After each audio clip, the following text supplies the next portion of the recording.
Good evening, ladies and gentlemen. Here we are at our regular program, Talk Time, and I am very much thrilled and honored that today we have a very important and very nice person with us. Uh, he is the working with the poultry and mostly with the layers and egg industry globally, worldwide. So he got very good experience on poultry industry, layer industry, and especially the egg. So viewers, those who are with us from the poultry industry, as well as the consumer who want to know about the egg, the mighty egg, the superfood egg, he will help us. We'll know lots of things, lots of information about egg, about the nutrition, about the industry. So I think it is very good opportunity for us to know the person and the industry as well. So, gentlemen, let's invite our guest, Mr. Suresh Chitturi. He is the chairman of International Egg Commission, the organization who is taking care of the egg industry throughout the globe. So, ladies and gentlemen, let's welcome Mr. Suresh Chitturi. Mr. Suresh, welcome to this program. Thank you, Mr. Alam, for having me, and really happy to be having an opportunity to talk to people in Bangladesh. Was there some years back. Really enjoyed food and the people, and extremely thrilled to have this chance to talk today. Thank you very much, Mr. Suresh. This and we are very much interested to know about the egg industry around the world, and also especially the egg. There is lots of information we need to know from our consumer point of view. We want to know about the egg. Also from the producers and the industry people, they also want to know about what's happening around the globe about with the egg and with the layer industry and overall the poultry. In this COVID situation, there is many things happening around the globe about the egg, and so there is some potentiality, there is some restriction, limitation. So I think you can help us with the information. Anyway, let's start with personally, Mr. Suresh. He is the chair of the International Egg Commission. As I told you, International Egg Commission is the guardian of international egg industry, and Mr. Suresh is the first Asian as the chairman of this very honored organization. So thank you, congratulations, Mr. Suresh, for your Thank you very much. achievement as a chairman and from Asia. Mr. Suresh, he started his actually he is managing his family business in India. He is from Hyderabad, India, and they are a very big integrated farm that is Srinivas, and I think they are working in India for last 50 years. And Mr. Suresh has his graduation in Bangalore as a computer science, then studied in USA his other masters, and then back to his own business. And very nice that he is very good in wildlife conservation, and also he is a very good photographer. That's his passion, I think. So this is my information about Mr. Suresh. But now I would like to go to Mr. Suresh to tell us about his profession, his personal, and his engagement with the International Egg Commission. Mr. Suresh, please. Thank you very much, Mr. Alam. Yeah, I've been was born on a chicken farm, egg farm, basically, and this business for 55 years, and this is and I've been going to for last 26 years actually, 26 This year will be 20 years of my participation. So International Egg Commission started about 50 years back in Europe, and today it has 80 countries that are members, and it represents all the egg producers in the world, the egg producers, processors, and all the allied industries, right? The pharma guys, the equipment manufacturers, all of them are members.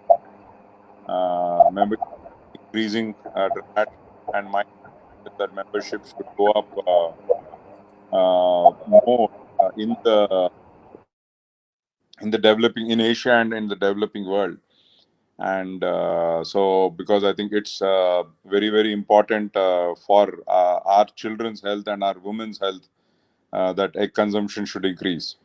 So that's what I'm passionate about. I think of poultry and eggs as a tool to transform rural economies, and not only that, but also public health and children's education, and the capacity to absorb more increases with health. And I think especially now with COVID, I think one of the best foods to help you with immunity is eggs, and that's proven. And so I think the potential for the egg business is much more now. So, International Egg Commission is playing very vital role around the globe to work with the egg and layer industry as well. And personally, you are very much with that layer industry. So, I'm sure you can give us a very good.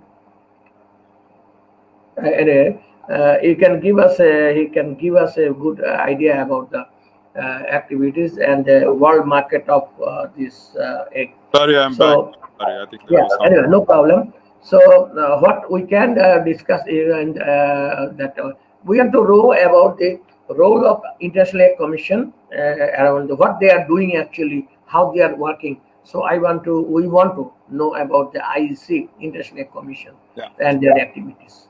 Please, Mr. Suresh. Yeah. So one, it brings together all the egg producers, the processors, the people involved in the business, and equipment and the medicines and all of them. It's a platform for all of them to come together and work towards the betterment of the egg industry. So that's one part. And we normally have two major programs, one in around April and one around September, where all of us get together at different parts of the world. I think this is the first time we have had a break due to COVID, and it was supposed to happen this month in Cartagena in Colombia, but we pushed it by a year now, and so that's where we get together. And so the part when you're part of this, what happens, Mr. Alam, is you learn a lot about what's happening around the world, and people freely share ideas, and you can learn what worked in South Africa. Can we use it for ourselves, or what worked in any part of the world, right? They very freely share all that information, and again helping each other where IEC has been very good at, and then we work with OIE, with FAO, WHO, and all that again in dealing with different issues of the industry, and now with Consumer Goods Forum, again. So this is something we do very actively. We have taken up 2 new projects now this year under this thing on the goodness of egg and how it is how it adds value to humans, and so we have to bring together that research and information, and then share that with everyone around the world. So that's one group. The other group is also working on sustainability, the environmental sustainability that the poultry industry, that egg industry is very good at. So how do we again get that information together and share it with again members, so that again all of us can do, and also continue to keep improving. We have made tremendous progress over the last 30 years, but we don't want to rest on it. We want to keep improving, keep becoming the best protein source environmentally, to take care of the the future requirements of the world and of people. Yeah, especially in the developing countries. IEC is working with whole integrated egg industry. That is not only then in nutritional egg. That is also you are working with FAO you are working OIE, you are working WHO. That means you are very much with it's a partner with all international players, so that the consumer can have a very safe and quality egg, and also the industry can survive in a very positive way. So Mhm. I think it's a very good working together. So I think he will agree that the members of IEC around the globe, they are actively participating to your programs, your instructions, and locally they are doing lots, and you are integrated all the information together. So I think there is a very important role of the partners of IC like FAO, OIE. How you work with them? Can you give us a specific how you do? Do you have MOU or you are just doing it friendly? So can you give us like FAO how you work? So, like, if I can give you a case of OIE, so we very actively participate with them. OIE is like the WHO for animal culture.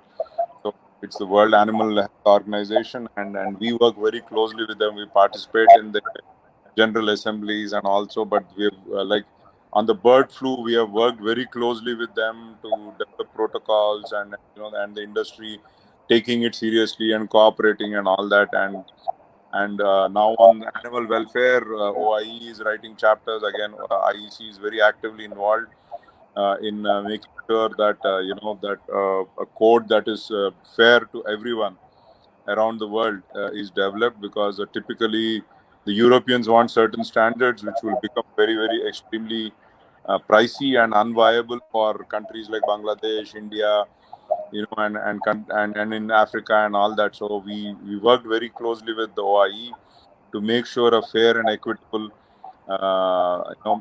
solution is found, and at the same time we're taking care of the animals' welfare, right? So that's something I've been very actively involved in, and attended at least a couple of general assemblies in Paris, and connect with them, and we have regular interaction with them for sure. And same with FAO on like now one of the projects we're looking at is antimicrobial resistance. So that's again something we are working with UN, WHO, OIE, and FAO to see that controlling antimicrobial usage in the industry, and that we don't go for using it indiscriminately. So these are some things that we are definitely working with them on a regular basis. Okay, so so I think it is not a just working. You are very actively participating with the all international Mm. partners, so, to make the world safer and the consumer to be sure that they are having a better and safe food as egg as a safe food. Yeah. So it's good that we are a part of that. So as a country member or the responsible, what is the responsibility of a country member and how you support them at least for some activities? I will talk later, but just initially, what is the responsibility of a local member of your association? What Yeah, I they think should. as a local member, I think it's we need to figure out that we are part of a bigger network around the world, and for people to participate. And there's so much we can learn, right? There's so much others are doing around the world, and we can learn from them in improving our productivity, in improving our sales, in improving our market share, and also different kind of products. And maybe there are opportunities to export.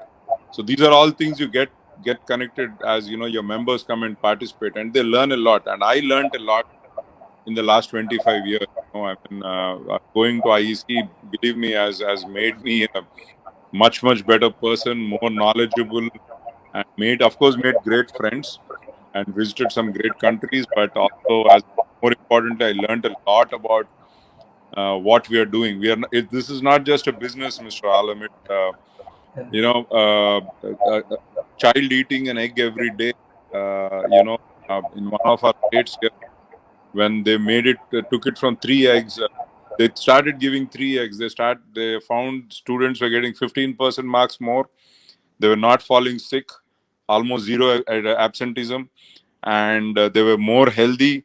And most importantly, they were becoming very attentive in class. For the first time, children who till last year, were not talking or interacting with the teacher have suddenly now started interacting with the teachers, asking questions, getting more involved in what is happening in the class.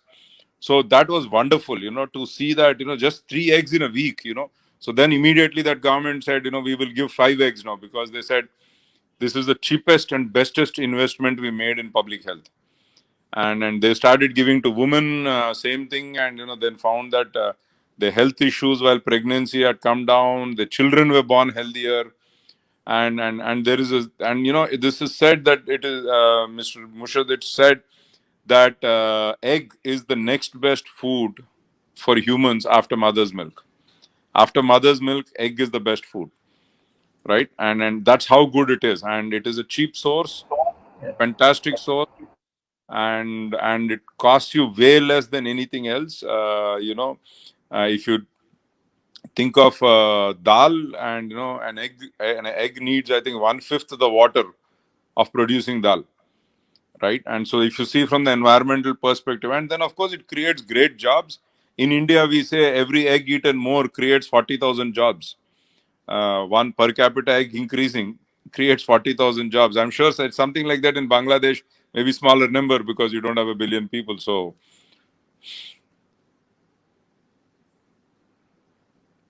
you're on mute again, I think.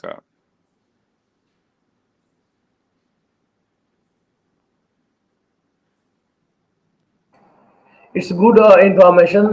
You just told us that one egg can give 40,000 employment. That's a good key feature for the egg industry. So, can you give us a brief of now the world egg situation? What is the average egg consumption? Which countries are doing well? And can you just give me a brief of this egg industry, because we are talking about the global egg industries. Yeah. So I think globally, I think today the per capita is about 200, 210. That's the global. Some eggs are doing great. Some countries are doing great. Like the Japanese are almost at 360 eggs. The Chinese are at 300 eggs. The Mexicans are 340 eggs. India is very low. It's at 74, 75 eggs. And Africa, I think, generally is lower, but I think the average is low because India is very low. And I think as India increases, the world average will also increase. But I want you to understand the Japanese are the healthiest in the world. The healthiest people in the world are Japanese, and they eat an egg a day on an average. And if you look at a counter sugar, the Japanese eat only 16.5 kilos of sugar. In the West, they eat 40 kilos of sugar a year, and they're not eating as many eggs. And that's why the health problems in the West are much higher, they're saying, in Japan, because the Japanese eat less sugar but eat very high lot of eggs. I mean, they eat an egg a day almost, and they clearly say that the secret for their great health is that they eat a lot of eggs. And I think that is critical for us too. I mean, for our this thing. It's growing quite significantly year on year. I think I would say the per capita is increasing maybe an egg a year. On the global level, India is increasing maybe about 2 to 3 eggs a year. But overall consumption is growing. It used to go down for some time, about 10 years back. It went down quite significantly in West, but it's coming up now. Canada is, I think, in the last 10 years has grown 50%. It's growing in US too. I believe Bangladesh would be growing faster, would be one of the fastest growing countries. But egg consumption is growing, and I believe it will grow even more as people get more serious about health, and especially with COVID and all that now. I think eating 2 eggs a day is minimum if you want to have great health and great immunity. So the overall world egg consumption is increasing. Industry is getting more healthier, and they are not only industry, the link industry like equipment and other health, they are doing very well altogether. That's good for everybody. Mhm. So I would like to give you some highlight about Bangladesh so that you can have some idea for Bangladesh, because we are doing lots for the IC and egg, and since you are India neighbor to us, so you will be more helpful to us through IEC. So I just give you some idea that we started in Bangladesh. We got the Bangladesh Animal Agriculture Society bus, became the member of IEC for Bangladesh in 2013, July maybe. And from then, they first time they introduced the World Egg Day in 2013, which was the 18th World Egg Day in Bangladesh, and first time in Bangladesh. And at that time, the average egg consumption was only 37 eggs per capita. And now, is to 2020, it became 104 as per government Department of Livestock Services. It is more than 104 per capita, eggs per capita. Uh, and we must say that the industry is going, and the industry, overall industry, though sometime, maybe sometime, it's India also, the price became fall drastically, very bad, and situation was very bad. And if you look into the February, March, the price was half of the cost price. Mhm. Now it's improving little. Maybe it became a break even or little higher than the break even. But the reason is that at least 30-40% of the egg industry, the farm is closed. Farm is closed. So it's became a demand supply gap. So price increased. So it is not the real increase. Industry already, and you will understand, we lost already 5,000 crore taka of from the market Mhm. in this poultry industry, and most of them are layer because they cannot stop their producing the eggs. So, and very, we are very happy to inform you that the FAO, Food and Agriculture Organization, as a part of IEC, through their MU, they are supporting us the bus lots every time, every year. They are supporting, and they jointly they are working in the market, and they're celebrating World Egg Day every year. Even the FAO representative for Bangladesh, Mhm. he Oh, very good. particularly participated in the program, Very good. micro. And so, and this year we don't know, it's very near. We are yet to, and we need your support. Definitely, you will.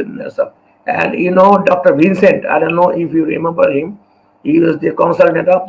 He also given us the technical information. So we grew like that. So our industry is improving, but I think the role of IEC, Bangladesh Animal Society, and the World Egg Day played a very vital role in this growth. So I think AIC can take the privilege for that. Yes, they did throw a bus to this industry. No, But yeah. I think, yeah, World- but I think the industry need more support from organization like IC. It's a very potential market to grow, because 180 million people in Bangladesh, and the food is a very basic need. And not only we are good in growing rice, but so it is can fill our stomach. But nutrition, egg can be a very good alternate to them. But we need support from all international players to let us grow slowly but steadily. So at this stage, I think, so far I know you have International Egg Foundation. You had a program in Africa. You made a model farm and did something. So is it? Do you think you can support us within Bangladesh like this a model? Because you also told that you are working with AMR, that means the antimicrobial resistance. You are working with the international player. So can you think that because our government and also the FAO is working on this issue. So if you can think that, okay, like Africa, you can put it in Bangladesh, a model farm with some, and support us with all the things. Maybe it is very good for IC, for the consumer, for the industry also. So may I request, or do you think you can give us some idea on that issue, Mr. Oh, Suresh? For sure, I think that we can definitely take it up. Of course, the IEF, the Egg Foundation, is a separate organization, part of the World Egg Organization. But I can definitely take it up with them and see how we can support Bangladesh. We would love to support Bangladesh. We want Bangladesh to see at 300 eggs, and I think. And we want the children and the people of Bangladesh to have great health in the future.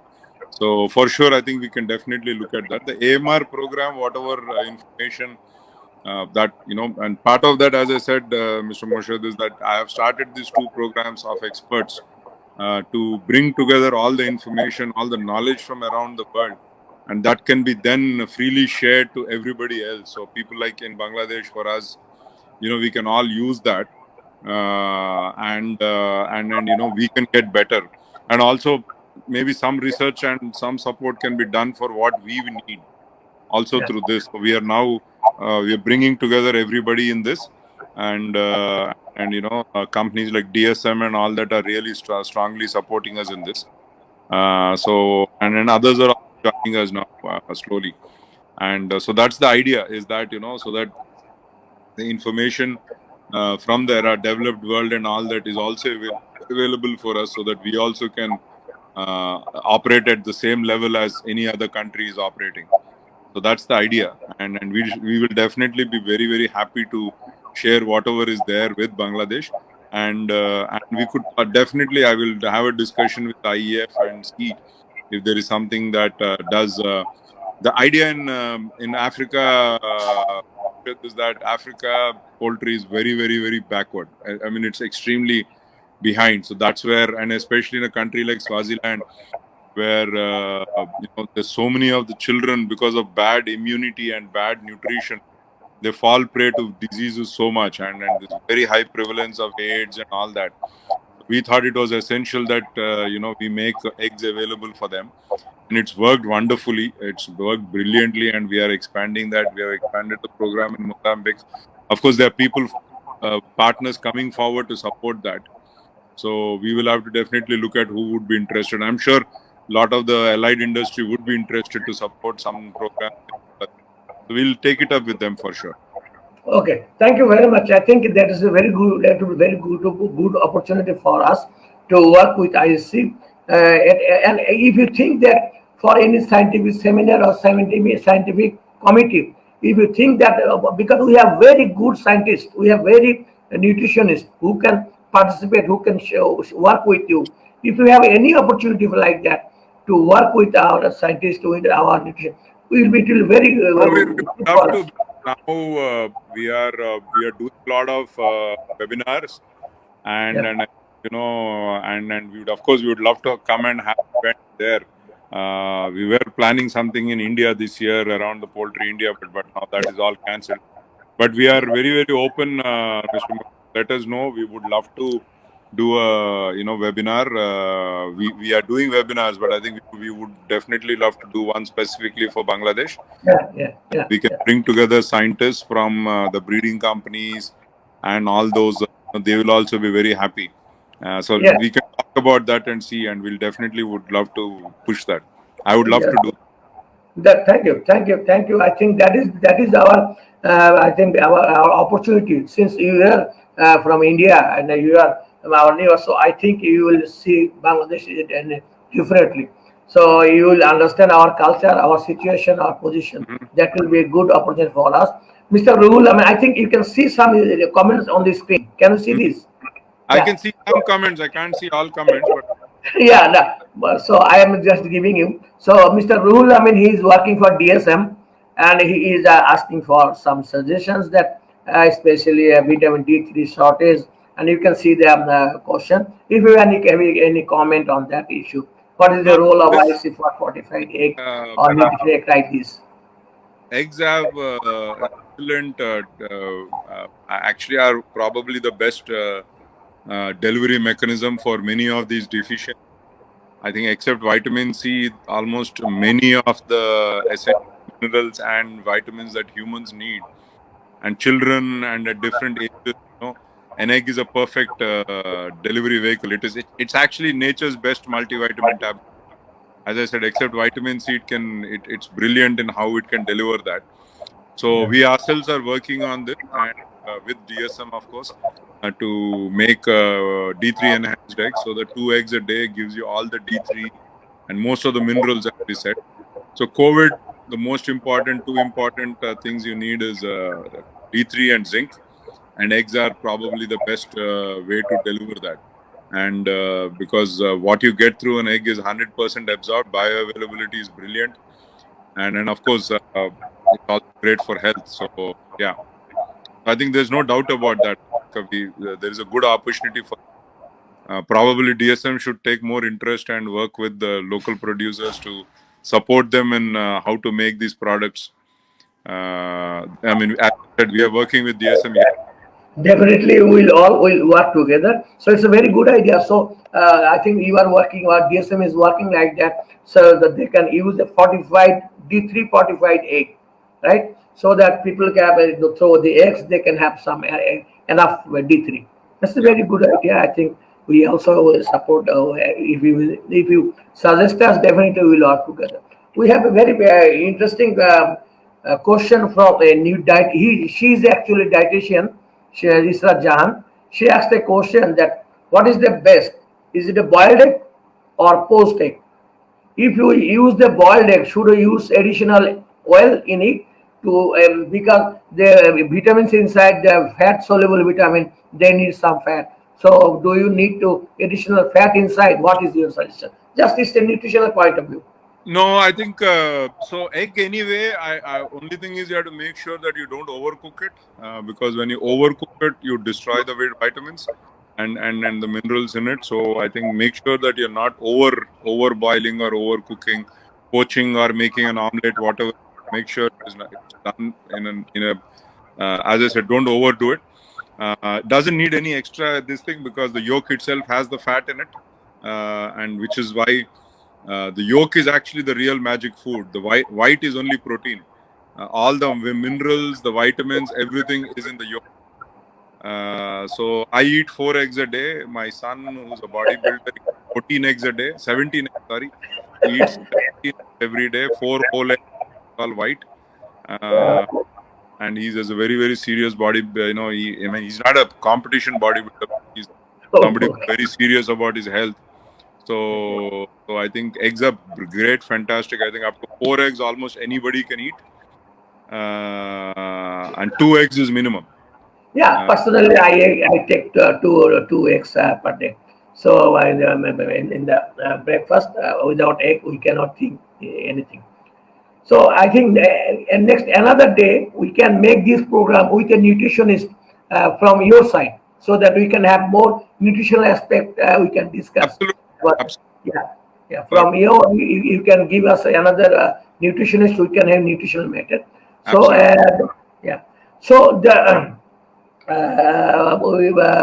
and now it's your turn about to tell us about the World Egg Day, because World Egg Day is coming on 9th of October 2020 this year. I think it is 25th World Egg Day. So definitely you will think something special on this because it started at 1996, and in that case it is 25th. So it is very a special milestone for Hmm. IEC. So, can you tell us about the background of World Egg Day and impact, and how we can be more associated with this through our FAO and all the partners? Yeah. So it primarily, it started in I think India. So they thought it was a good idea to have one day to celebrate eggs, and also for us to go and talk about it and so it's been going on for quite a few years, but I think it has taken on a new life in the last 4 5 years. And we have become more active in on social media now, and which is one of the things I think I'm proud of pushing that, saying that World Egg Day should be on social media, otherwise it doesn't mean, so, and that has really helped. And I think last year, if I'm not wrong, Arsenal, Real Madrid, or Barcelona, they tweeted about it too, saying that it's one of the most important foods for the athletes. So I think we are getting millions of mentions now. which is good, and I think it's so.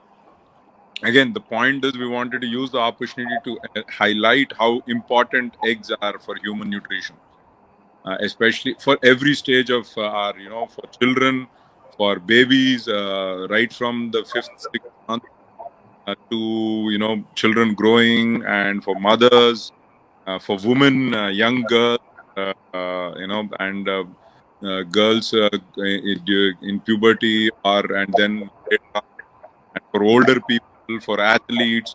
There's almost nobody who can't eat, who doesn't need an egg. And people with great health. And I think there was a question about diabetes.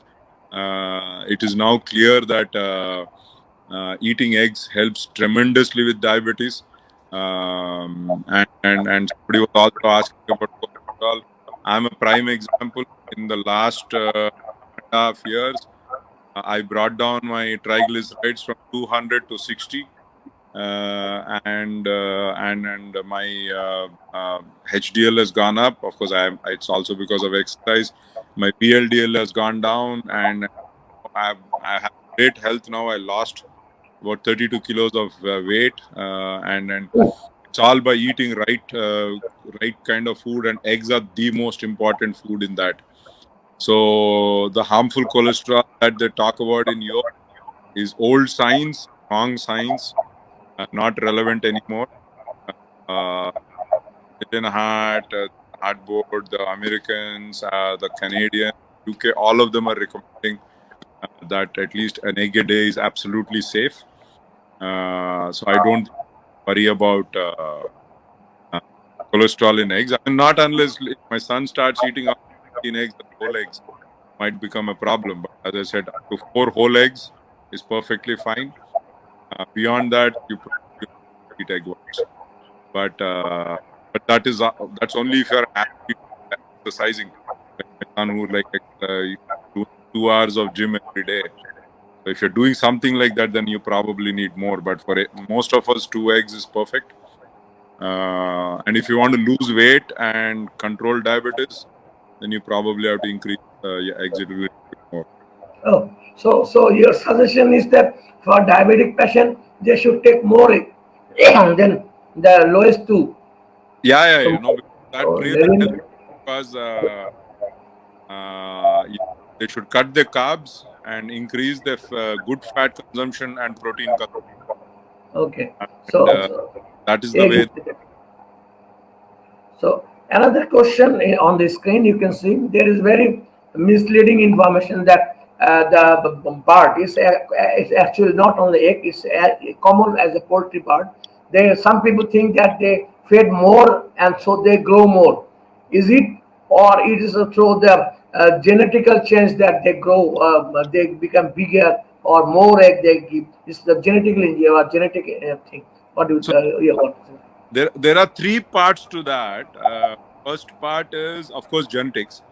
And what have they've been doing with genetics for last 90 years? They've been selecting the top 5% performers, right? And so like if you want a very fast runner, then you're selecting Usain Bolt and a very fast girl.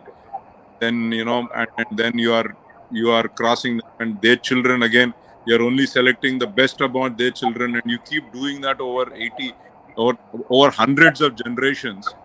You keep getting a very, very high performing bird. So that is the main reason why the birds are doing, they're growing faster, is because they've been selecting. And it's very simple, right? I mean, it is not genetic modification, it's called genetic selection, right? That's what they've been doing now for 90 years.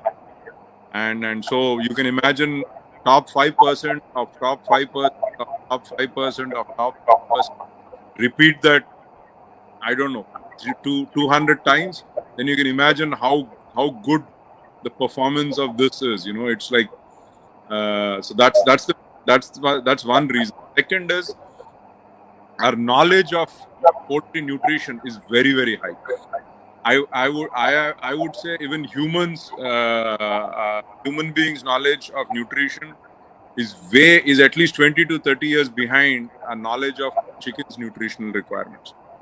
So our feed has changed dramatically. We don't feed it anything that's not useful for it. So like corn, soya, it's primarily corn, soya, and things on. And so our feed has changed dramatically. We really don't need to give it anything else. So that's the second part. The knowledge of what the chicken needs is gone. And the third pillar I would say is the environment of how farms are, right. The type of farms being built today are very different from what they were built. At one point you would leave them around and all that, right, and they would walk around, run around, and all that. But now they are kept in controlled houses, extremely given a lot of comfort, and feed is available. The safety is taken care of, the climate is taken care of. So with these three is how that has been growing, Mr. Alam. And as I said, the number one reason is the genetic potential.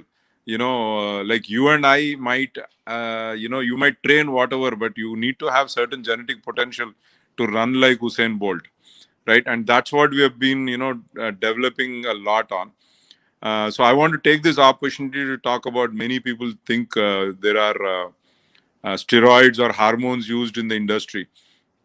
The two things is, first is I don't know if you remember, Mr. Morshed, there used to be a runner called Ben Johnson and Carl Lewis. They were running together, right? And if you see, in spite of taking all the drugs, Ben Johnson ran only few microseconds faster than Carl Lewis. He didn't run like half the time. It was few microseconds, right? Now for us also, first point is, even if we give anything, there is no benefit, because we don't get any benefit out of giving that to the chickens. Like instead of 33 days, it might take 32.7 days, like 2 hours saving or 3 hours saving. But giving that steroid is not orally. It can't be given orally. It has to be an injection. And it is not one injection. It has to be given every day, 8 times a day. So if a farmer has 2,000 birds and is giving 8 injections a day, so it is 2,000 into 8, 40,000 injections a day into 40 days. So 160,000 injections, the chicken will die. There's no question of it coming to you, first point.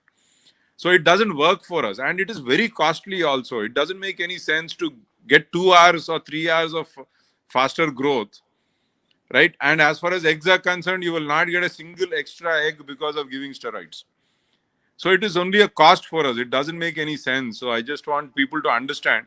Now, the reason why people think it is done is because they've done it in cows in 1950, and it works in cows. What happens in cows is, by doing this, instead of 200 days, it gives milk for 300 days, right? And so it works in mammals, and birds it doesn't work. It works for us. But for us also, as I said, you will not run like by just taking steroids. You can't run like Carl Lewis or Usain Bolt, right? Or so I mean, I think that's what we need to understand here. It's one of the technique of the genetic, that for the selection, you to select the best, and on top of that you have only 5% of the best, right? Only the top 5% are selected. Yeah. So it's a very complicated job they are doing. So I think another thing is that what I want to share with you, that Bangladesh, we are increasing. The thing is, Bangladesh, that we are very much interested to absorb the very updated information. That is the key feature of our farmers, of our hatcheries, of our any for the industry as a whole. They love the latest technology, level information.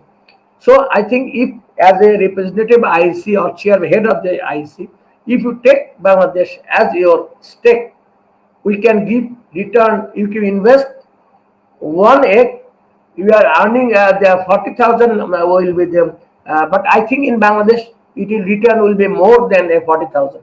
Maybe like, I don't know. But I think if you can study this, you can jointly study with us. You can anything. Bangladesh is a good place for you to take as a field to of work. Bangladesh So has made tremendous. Yeah, I think I have given you some information and what we did to support this industry through World Egg Day celebration. We did, what FA was given to us. I have sent you in a report, so you can have a look on that. You will get all the information. And is it possible for you to think a regional meeting on it?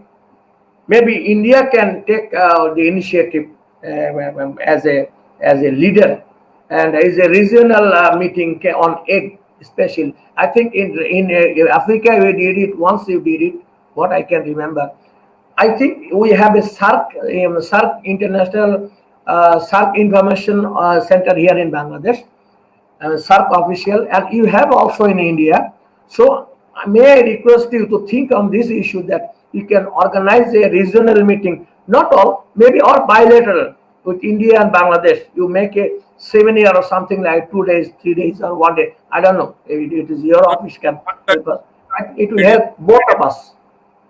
It's a good idea. That's unfortunately through all plans, this thing. But we were pushing for regional conference. I wanted to have with Thailand, and once every 2 years around that, and once every 2 years in the Poultry India show. And then, of course, slowly we were hoping that more ones for Bangladesh and like that, and like we want to do one in China, we wanted to do one, Africa, and one in Latin America. That is our ambition. That definitely is our ambition going forward.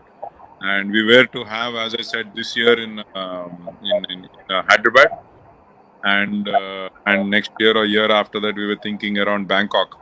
We wanted to have events because for everyone to travel to the main event so the main event is becoming very big now. We almost have 500 people participating. Yeah. So with that, I think it was also becoming challenging to find venues that where we can keep everybody together and all that. So we thought we should also change, and we should take IEC closer to the producer rather than, and that also gives the allied so that's definitely the intention, Mr. Alam. We definitely want to do that, but because of COVID, everything is gone for a toss now. Yeah. I agree with you. I'm not talking about the COVID, because if COVID sustained for, I don't expect. No, I don't. Sure, what we are doing now is we are having we have started for the first time IEC. We started having webinars. We've already had 3. We are having one more, I think, next week, and on increasing egg consumption, again on sustainability and all that. So we are having one every month now, actually. Okay. And as I said, we can definitely have one for Bangladesh if there's any specific interest. Thank you.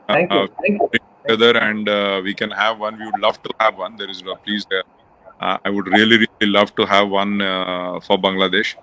Thank you. We can bring the best scientists from around the world, whatever topic. Yeah. Thank you very much. I think that will be good for us. Our scientists and other people will be interested to join your webinar. And also, we are very much, because I think as an Asian representative of IEC, I think you should consider more on Asia. It's not something like that you are doing very personally, but thing is that Asia need more support than developed area, because the technology, all the things should be improved in Asia more than the developed, because they are already 60% of the world's eggs are in Asia. 60% of the world eggs are produced in Asia, and this will go up close to 75-80% in the next 15 years. Yeah, so we deserve more. We deserve more from IEC. And so if you can, and my request is to keep a note in your diary.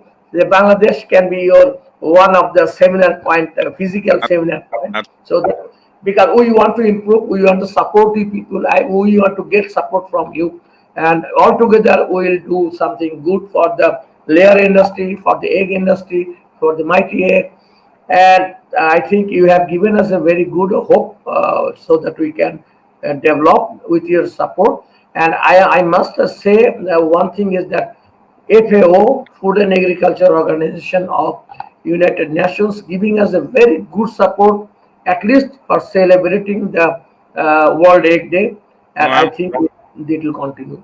Yeah, sir. So you can talk to from your side also to them, so they will give you some highlight about Bangladesh activities. sure, sure. And yeah, I wish from the all our viewers, they are very much grateful. And that's the one thing that what IC is doing with the welfare of animal welfare.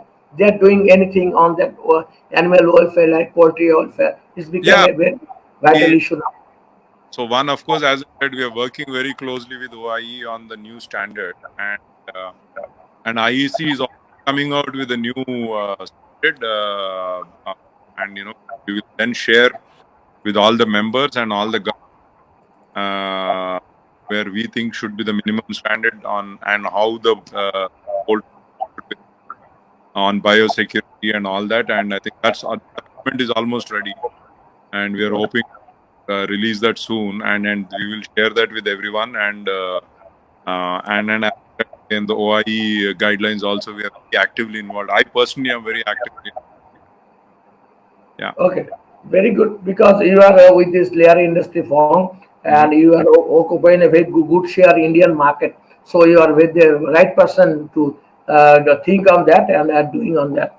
Anyways, I think thank you very much for your valuable time, very valuable time to share with us, our viewers. They are very much delighted to see you with us, and yeah, I hope in future we will have more interaction. You will give us more opportunity to talk together, work together. Actually, we Bangladeshi people are very much keen to work and to share our knowledge with each other, so that we can do something positively. So I'm sure that your leadership, IC, will grow more, and as well as Bangladesh will be benefited from your leadership. And thank you very much for being with Thank us. you. Thank you very much. So just one thing, we have a special membership for developing world, and so especially for farmers in this thing. So I think I request you to take advantage of that. It's much lower priced for us, and it's something that I push so that more farmers from India, Bangladesh, and Asia can be part of it. So I request all egg farmers to consider being part of it, because the more we are, the more strength we have, and the more work we can do for ourselves. So with that, again, Mr. Morshed, thank you so much for thinking of me and having me on this show. I'm really excited. I'm delighted, and to be part of this, and hopefully we'll have more interactions soon. Yeah. So last but not least, the thing is that may I have a message from you? I think we will get some official message for the Hmm. International World Egg Day. Can you give some message for our industry and consumers for the World Egg Day on 9th October? Oh yeah, Give. absolutely. I think it's eggs are now have always been the second most important food for humans after mother's milk, and I think in these COVID times it has become even more essential. So I think the future is great. I think and I would support everybody in the industry to, yeah, there will be ups and downs. That's part of life. No road is going to be smooth, but the road is great. It's got great future. And for consumers too, if you want great health, you need to eat 2 eggs a day. So I think with that, this World Egg Day, I wish everybody, happy cracking. Enjoy your eggs in thousands of ways that you can.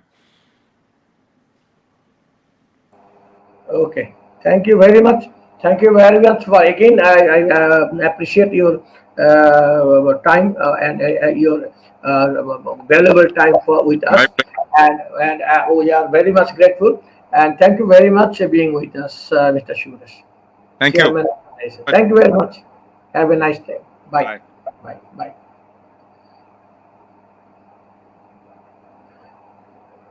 Dear viewers, thank you very much for being with us. Today we had a talk with Mr. Suresh Chitturi, the chairman of International Egg Commission. and we had some discussion on egg industry, global egg industry. I think you enjoyed, and you will be more supportive to us by sharing this and by viewing this program. And in future, we expect more participation from you. So that's all for tonight. And thank you very much for being with us. Good night and Assalamu alaikum.